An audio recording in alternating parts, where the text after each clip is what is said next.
ating lakaw. Ako misusi, ako ito ang wakagituting nagdaot, bisan sa dugay na mga adlaw. Abot ko og naguba na, unya na tunas og nawala na.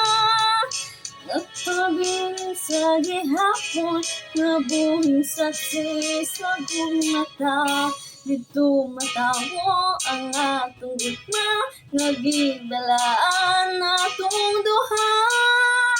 Ang lakaw ay handungan, sa gugmang ipanumpatan.